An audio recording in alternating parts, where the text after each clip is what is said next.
Hora da gente conversar com o nosso outro comentarista, Alessandro Soares, conosco também aqui no Novo Dia. Tudo bem, Alessandro? Boa quinta, bem-vindo.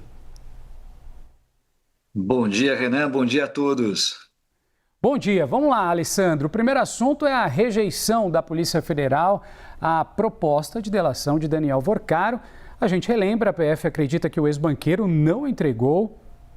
Novidades nesse caso. 3 pontos têm sido essenciais no processo dessas negociações. O primeiro deles, a gente fala os valores a serem ressarcidos, a extensão também é o segundo ponto do cumprimento da pena e o alcance político dessa colaboração. No começo da semana, Vorcaro chegou a ser transferido, é importante a gente lembrar, para uma cela comum da Polícia Federal, em um movimento que foi visto como um descontentamento da corporação com a delação do ex-banqueiro. A pergunta, Alessandro, é a seguinte: a PF erra ou acerta ao rejeitar a delação do banqueiro Vorcaro?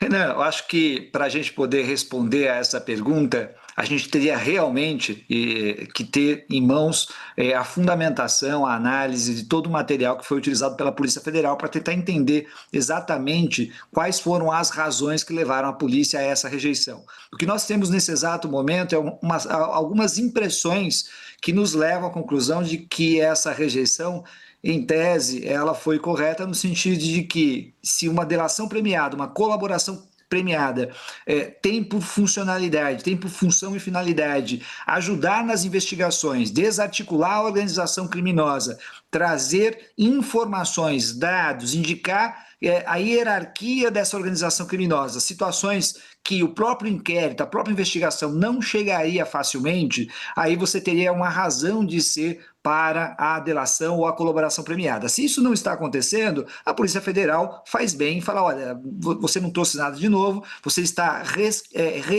esquentando aqui as evidências, as provas e fundamentando as provas que nós já temos ao longo dessa investigação e, portanto, essa colaboração não tem sentido, não tem como eu dar qualquer benefício, conferir qualquer benefício ao Daniel Vorcaro se essa colaboração não tem qualquer tipo de efeito maior com relação à investigação, com relação à prevenção do crime, com relação à devolução de valores, etc.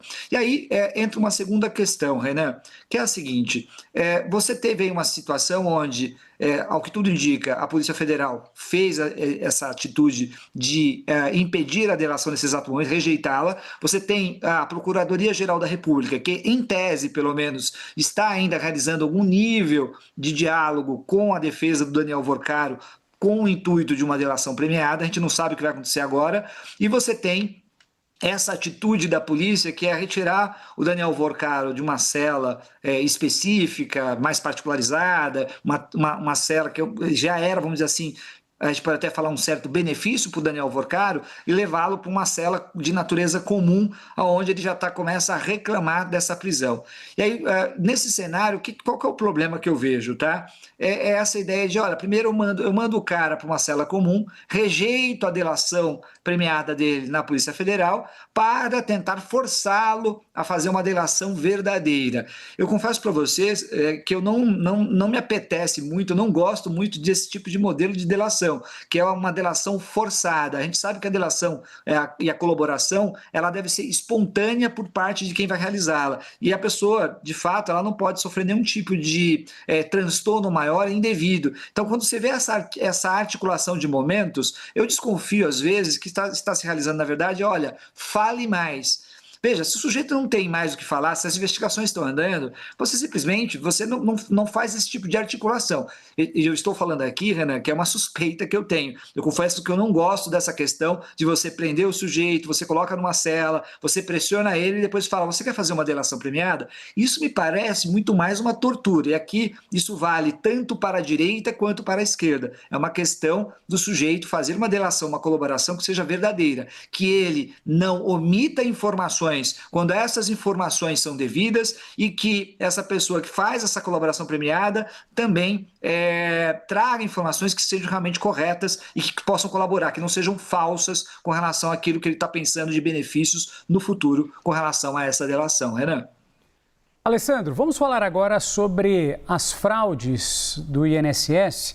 O depoimento da empresária Roberta Lusinger, amiga do filho do presidente, o Lulinha, faz parte de uma força-tarefa que foi montada pela Polícia Federal justamente para, de alguma maneira, colher mais de 30 depoimentos restantes ainda sobre esse mesmo caso. Inclusive, em um relatório da Polícia Federal foram apontados indícios de que ela seria a suposta intermediária entre Antônio Camilo Antunes, o careca do INSS, e Fábio Luiz Lula da Silva, que seria o sócio oculto de Antunes. O interrogatório de Roberta ele acontece depois da mudança da coordenação do inquérito. A pergunta, Alessandro, é sobre essa troca do delegado nesse caso. Blinda o presidente Lula? Renan, não tem nem. Veja, para a gente falar em blindagem, a gente tem que falar em atitudes, em comportamentos, em atos específicos e objetivos. Até esse momento a gente não tem isso. O que a gente tem é um ataque realmente que está sendo realizado pela oposição, dizendo: olha, existe um indício, existe um cheiro de que está havendo algum tipo de mobilização, etc., e que isso, de alguma forma, estaria beneficiando uma ou outra pessoa com relação a essa investigação do INSS. Mas fatos efetivos, objetivos, a gente não tem. Pode acontecer? Pode acontecer, Renan. Veja, veja, suspeitas às vezes são importantes, a gente pode ficar um pouco receoso com relação a investigações, mas o fundamental é que a gente tenha efetivamente fatos objetivos, a gente fala, olha, aqui tem um problema.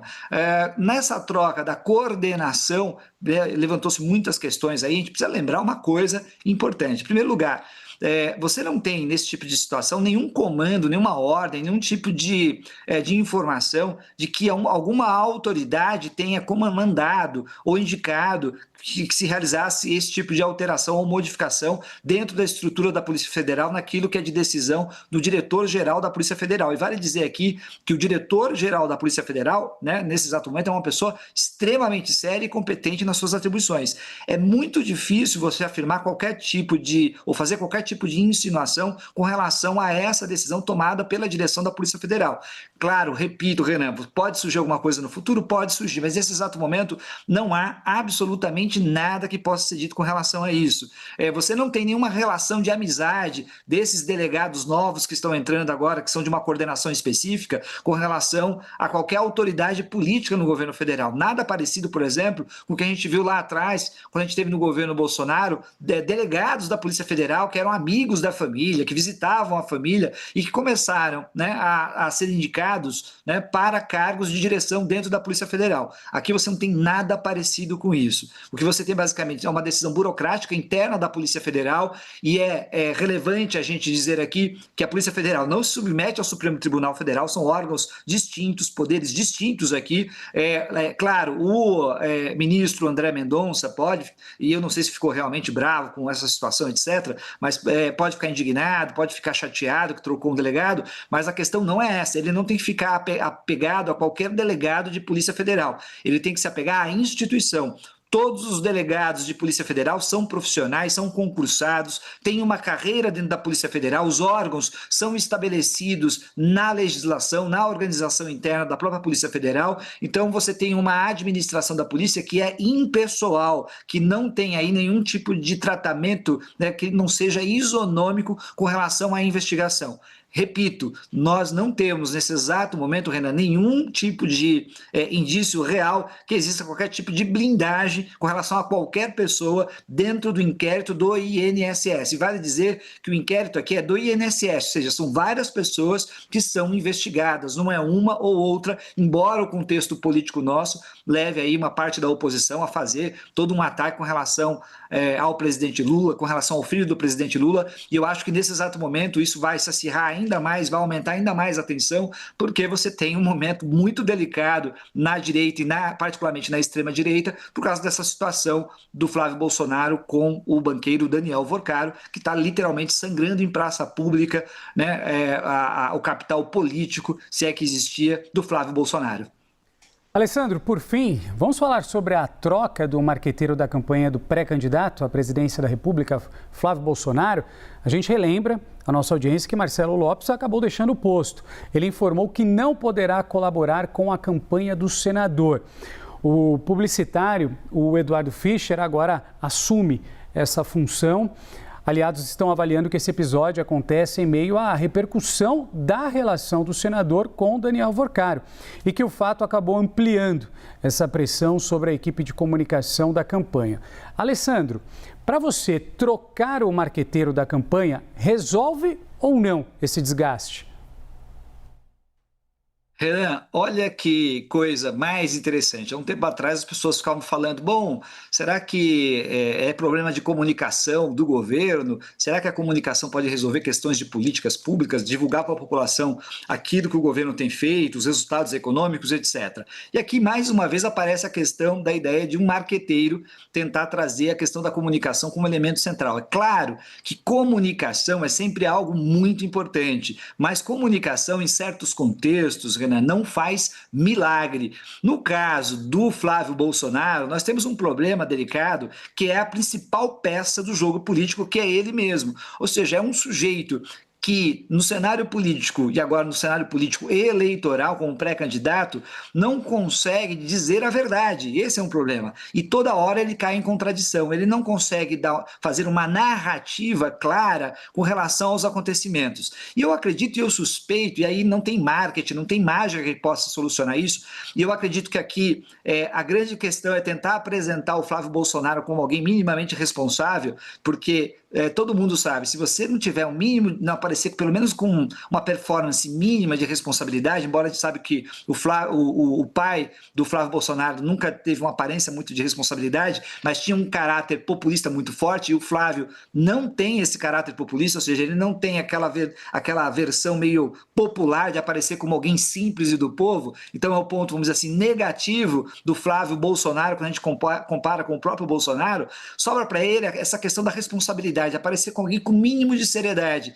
E você acabou de ver, nos últimos aí, em uma semana, dizimar praticamente qualquer tipo de aparência de seriedade, porque ele começou a sua campanha simplesmente em silêncio total, mal falava também do próprio Banco Master, quando fazia alguns ataques ao governo, e de repente aparece um conjunto de fatos aonde ele não consegue dar uma resposta clara e objetiva. E a minha suspeita aqui é a de que, basicamente, lá atrás ele sabia de tudo o que ele fez, ele tinha talvez aí a esperança de que essas coisas não aparecessem de uma maneira tão fácil, especialmente a partir do celular do Daniel Vorcaro, mas ele sabia que ele também não poderia dizer absolutamente nada naquele momento. Ele esperou consolidar o momento eleitoral dele em silêncio, quieto, porque ele jogou parado, sem precisar demonstrar qualquer tipo de capacidade ou habilidade política. Ele ficou simplesmente parado e esperando a coisa acontecer. Quando solidificou a sua candidatura, é que as coisas começaram a aparecer, e aí é nesse momento que ele começa a reagir. Então ele esperou esse momento, vamos dizer assim, estrategicamente, se a gente pode falar,